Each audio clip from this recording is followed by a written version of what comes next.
देखो इसमें दिया है निम्नलिखित को मिश्रित भिन्न के रूप में व्यक्त कीजिए।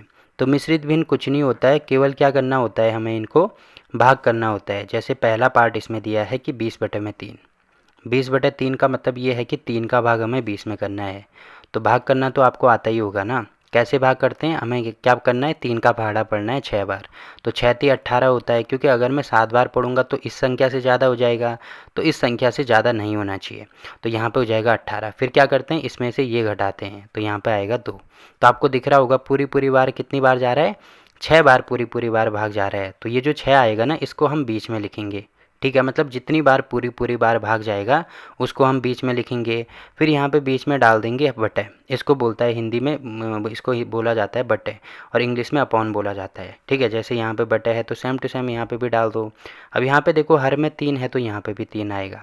ठीक है, और ये जो शेष है ना, शेष जो यहाँ पे बच रहा है उसको हम अंश में लिखेंगे। तो बस इतना ही हमें इसमें करना होता है। तो देखो पहला पार्ट हो गया। अब इसका बी पार्ट आपको दिया है 11/5। तो 11/5 का मतलब 5 का भाग हमें किस में करना है, 11 में करना है। तो देखो 5 दूनी 10 होता है। ठीक है, तो यहाँ पे आएगा 10, और यहाँ पे इसमें से ये घटाएंगे तो यहाँ पे आ जाएगा 1, जो कि हमारे पास क्या होगा, शेष होगा। अब देखो 2 बार पूरी पूरी बार भाग जा रहा है, तो इसका मतलब जितनी बार पूरी पूरी बार भाग जाएगा उसको हम बीच में लिखेंगे। फिर यहाँ पे लिखेंगे इसके बीच में बटे। यहाँ पे 5 आ रहा है बटे में, तो यहाँ पे भी 5 लिखेंगे। और यहाँ पे शेष 1 आ रहा है तो यहाँ पे लिख देना 1। ठीक है, तो ये देखो ये वाला क्वेश्चन भी हो गया। अब देखो आपको ये चीज़ आनी चाहिए कि अगर मेरे पास ये दिया है तो इसको मुझे इसमें चेंज करना आना चाहिए, और अगर ये दिया है तो इसको मुझे इसमें चेंज करना आना चाहिए। तो ये तो हमने यहाँ पे कर दिया। अब ये भी आपको आना चाहिए कि इसको इसमें कैसे बदलते हैं। जैसे यहाँ पे दिया है 2 सही, पढ़ते कैसे हैं, 2 सही 1/5, ऐसे इसको पढ़ा जाता है। तो क्या करते हैं, देखो इस संख्या के साथ में, जो ये नीचे वाली संख्या है ना, इस संख्या के साथ में गुणा होती है और इस संख्या के साथ में जुड़ती है। तो इस संख्या के साथ में गुणा होने का मतलब देखो यहाँ पे 2 है और 5 है, तो ये आपस में गुणा होंगे। और यहाँ पे प्लस होने का मतलब यहाँ पे आपस में 1 जुड़ेगा, क्योंकि अंश में 1 आ रहा है तो यहाँ पे 1 जुड़ेगा। और बटे में यहाँ पे देखो 5 है तो यहाँ पे भी 5 ही आएगा। तो अगर मैं इनको सॉल्व करके देखूँ तो 5 × 2 कितना हो जाएगा, 10। धन 1 है तो यहाँ पे धन 1, और बटे में 5 है तो 5। 10 और 1 कितना हो जाएगा, 11/5। तो देखो इसको हमने इसमें चेंज कर दिया ना, तो वही चीज़ आ रही है। इसका मतलब हमारा जो उत्तर है वो सही है। अब मिश्रित भिन्न इसको क्यों बोला जाता है, क्योंकि यहाँ पे आपको दिख रहा होगा एक पूर्ण संख्या आ रही है और एक भिन्न वाली संख्या आ रही है, इसीलिए ये आपस में क्या हो रहे हैं, मिक्स हो रहे हैं, मिश्रित हो रहे हैं, इसीलिए इसको मिश्रित भिन्न बोला जाता है। ठीक है, तो इतनी चीज़ें आपको इसमें पता होनी चाहिए। तो देखो हमने इसका दूसरा पार्ट भी कर दिया। यहाँ पे ये 2 था। ठीक है, दूसरा पार्ट भी हो गया। वैसे ही तीसरा पार्ट हमें दिया है 17/7। तो यहाँ पे मैं लिख देता हूँ, सी पार्ट हमें दिया है 17/7। तो इसको कैसे सॉल्व करेंगे, हमें भाग करना होगा। 7 का भाग हमें 17 में करना है। तो कितनी बार जाएगा, 2 बार जाएगा। यहाँ पे हो जाएगा 7 दूनी 14। अब देखो यहाँ पे इसको घटाएंगे तो 7 में से 4 गया, यहाँ पे हो जाएगा 3। तो इसका मतलब देखो कितनी बार भाग जा रहा है, पूरी पूरी बार 2 बार पूरी पूरी बार भाग जा रहा है, तो इसको यहाँ पे लिखेंगे 2। फिर यहाँ पे बीच में ऐसे बटे का साइन लगाएंगे। यहाँ पे 7 आ रहा है तो यहाँ पे भी 7 आएगा, और शेषफल 3 बच रहा है। 3 यहाँ पे देखो शेषफल बच रहा है, तो उसको हम अंश में लिख देंगे। तो देखो ये वाला क्वेश्चन भी हो गया। वैसे ही अगला क्वेश्चन देखो इसमें क्या दिया है। अगला क्वेश्चन दिया है 28/5। तो यहाँ पे मैं लिख देता हूँ 28/5। तो करना क्या है, 5 का भाग करना है हमें 28 में। तो कितनी बार जाएगा, देखो 5 पंजे होता है 25। ठीक है, अब 28 में से 25 घटाएंगे तो 8 में से 5 गया, यहाँ पे हो जाएगा 3। तो यहाँ पे देखो 5 बार पूरी पूरी बार भाग जा रहा है तो 5 यहाँ पे आएगा। फिर यहाँ पे 5 है तो यहाँ पे भी 5 आएगा, और यहाँ पे देखो शेषफल 3 आ रहा है, तो जो शेषफल आएगा ना उसको हम अंश में लिखेंगे। तो बस ये वाला क्वेश्चन भी हो गया। वैसे ही देखो अगला पार्ट क्या दिया है, अगला पार्ट दिया है 19/6। तो यहाँ पे मैं लिख देता हूँ 19/6। इसका मतलब 6 का भाग हमें किस में करना है, 19 में। तो कितनी बार जाएगा, 6 × 18 होगा। ठीक है, अब शेषफल कितना बच रहा है, एक शेषफल आ रहा है। तो एक शेषफल आने का मतलब देखो यहाँ पे कितनी बार पूरी पूरी बार भाग जा रहा है, 3 बार पूरी पूरी बार भाग जा रहा है, तो इसको लिखेंगे यहाँ पे बीच में। और यहाँ पे 6 है तो यहाँ पे भी 6, और शेषफल 1 आ रहा है तो यहाँ पे भी 1। बस ये वाला हो गया।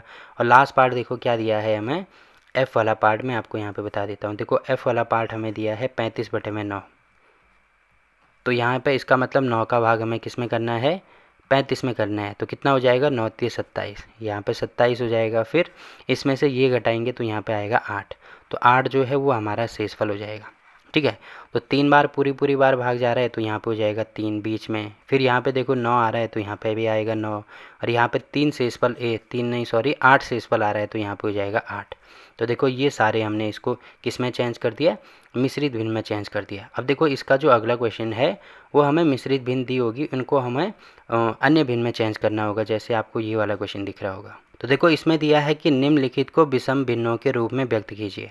अब देखो विषम भिन्न का मतलब ये होता है कि जिसमें जो अंश है वो बड़ा होता है, ठीक है, जिसमें अंश बड़ा होता है उसको कहते हैं विषम भिन्न। तो यहाँ पे हम लिख देंगे अंश बड़ा होता है इसमें, ठीक है। अब देखो विषम भिन्न में चेंज करने का मतलब ये हमें यहाँ पे मिश्रित भिन्न दी है ना, इसको हमें कैसे चेंज करना है, जैसे मैंने आपको ऊपर भी बताया था, यहाँ पे मैंने आपको बताया था ना क्या होता है, इसके साथ में गुणा आता है, इसके साथ में जुड़ता है। तो सेम टू सेम वही चीज़ करनी है, काफ़ी आसान है, ये भी बड़ी आसानी से हम कर लेंगे। पहला दिया है इसमें 7 से ही 3/4, देखो आपको पढ़ना भी आना चाहिए, इसको ऐसे पढ़ते हैं 7 से ही 3/4, ठीक है। अब देखो कैसे चेंज करेंगे हम इसको, यहाँ पे इसके साथ में ये गुणा होता है और इसके साथ में जुड़ता है, तो इसका मतलब 7 गुणा 4 करेंगे तो यहाँ पे हो जाएगा 7 गुणा 4, फिर इसके साथ में जुड़ने का मतलब यहाँ पे हो जाएगा प्लस में 3, और बटे में वही संख्या आएगी जो यहाँ पे है, तो यहाँ पे भी 4, यहाँ पे भी 4। अब इसको हल करेंगे तो 7 गुणा 4, 7 चौको कितना होता है 28, तो ये हो गया 28, फिर यहाँ पे धन 3 भी है तो ये आएगा, और बटे में ये हो जाएगा यहाँ पे 4। अब इसको और आगे हल करेंगे तो देखो 28 में 3 जोड़ेंगे तो कितना हो जाएगा, ये 31 हो जाएगा, तो 31/4 हमारा आंसर हो जाएगा, ठीक है। तो देखो ए पार्ट हो गया, वैसे ही बी पार्ट में आपको यहाँ पे बता देता हूँ। बी पार्ट हमारे पास दिया है 5 से ही 6/7, तो क्या करते हैं इसके साथ में ये चीज़ गुणा होती है और इसके साथ में जुड़ती है, तो यहाँ पे मैं ऐसे लिख सकता हूँ 5 गुणा 7 धन 6।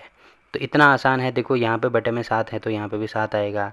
अब यहाँ पे इनको गुणा कर दो, 7 पंजे कितना होता है 35 प्लस 6, और बटे में हो जाएगा ये 7, फिर इनको जोड़ेंगे तो 35 और 6 कितना हो जाएगा हमारे पास 41 के बराबर हो जाएगा, ठीक है। बटे में 7, देखो जोड़ना तो आपको आता ही होगा ना, यहाँ पे 35 है, यहाँ पे 6 है, तो यहाँ पे कुछ नहीं है तो 0 मानेंगे। अब इनको जोड़ेंगे तो 6 और 5 11 को 1, 3 और 1 हासिल ही हो जाएगा 4, तो 41 वही चीज़ आ रही है ना, तो जोड़ तो आप खुद भी सकते हो। तो ये वाला पार्ट भी हो गया। वैसे ही मैं सी पार्ट आपको यहाँ पे बता देता हूँ। सी पार्ट हमें दिया है 2 से ही 5/6। अब इसके साथ में गुणा इसके साथ में जुड़ेगा, तो यहाँ पे मैं लिख देता हूँ 2 गुणा 6 धन 5, और बटे में जो यहाँ पे है वही आएगा, तो ये हो जाएगा 6 गुणा 2 मतलब 12 धन 5, बटे में ये हो जाएगा 6, और 12 और 6 कितना हो जाएगा 12 और 5 कितना हो जाएगा 17, तो ये हो जाएगा 17/6, ठीक है। तो देखो हमने यहाँ पे 3 पार्ट कर दिए, बाकी चौथा पार्ट में आपको यहाँ पे बता देता हूँ। देखो डी पार्ट इसमें ये दिया है कि 10 से ही 3/5, तो इसके साथ में गुणा इसके साथ में प्लस, तो यहाँ पे हो जाएगा 10 गुणा 5 धन 3, और बटे में ये हो जाएगा यहाँ पे 5, ठीक है। अब देखो 10 गुणा 5 मतलब ये हो जाएगा 50 धन 3 बटे में 5, जो 50 और 3 कितना हो जाएगा हमारे पास 53/5, तो ये वाला पार्ट भी हो गया। बाकी ये दोनों पार्ट आपके लिए होमवर्क हैं, ठीक है, क्योंकि इसमें करना वही है, इसके साथ में गुणा करेंगे इसके साथ में जोड़ेंगे, इसके साथ गुणा करेंगे इसके साथ जोड़ेंगे, और आप इसमें कमेंट करके बताएंगे कि इन दोनों का कितना आंसर आ रहा है, ठीक है। तो आपको दिख रहा होगा यहाँ पे क्वेश्चन नंबर 2 भी कंप्लीट हो गया, 3 भी कंप्लीट हो गया। इसी के साथ ये जो प्रश्नावली 7.2 है वो भी यहाँ पे समाप्त होती है। अब देखो इस प्रश्नावली के किसी भी क्वेश्चन में अगर आपको कोई दिक्कत आती है तो आप कमेंट करके पूछ सकते हैं, ठीक।